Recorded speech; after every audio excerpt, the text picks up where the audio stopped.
আল্লাহর নবী এজন্য বলছে, আমার উম্মত আর কিছু লাগবে না, মাঝে মাঝে মৃত্যুর কথা মনে কইরো, মাঝে মাঝে লাশ মনে কইরো, মাঝে মাঝে কবরস্থানের দিকে তাকাইয়া কবরের উপরের সৌন্দর্য, কবরের উপরে লাইট, কবরের উপরে বাতি, কবরের উপরের মধ্যে টাইলস, কবরের উপরে মার্বেল পাথর, আমার উম্মত এটা তাকাইও না। এই তরতাজা মানুষটা যে একটা বালু লাগতে দিত না শরীরে, যে কোনোদিন একটা জামা ময়লা পড়তো না,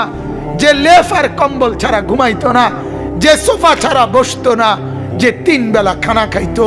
2 বেলা নাস্তা করত, যে কত মানুষের সাথে হাঁটতো ফিরতো, ওই জলজ্জান্ত মানুষটা ওই মাটির মধ্যে কবরের ভেতরে আলোহীন বাতাসহীন, খাদ্য খাবার বসত ভিটা কোন রকমের আসবাবপত্র ছাড়া এভাবে বছরের পর বছর পড়ে আছে। এটা কি আশ্চর্য, কি আশ্চর্য! আল্লাহর নবী বলেন, যদি শুধু এটা একবার ভাবো, মনোযোগ দিয়া মন দিয়া কেউ যদি ভাবো দোস্ত, আল্লাহর নবী বলছে নসিহতের জন্য, ওয়াজের জন্য এটাই যথেষ্ট।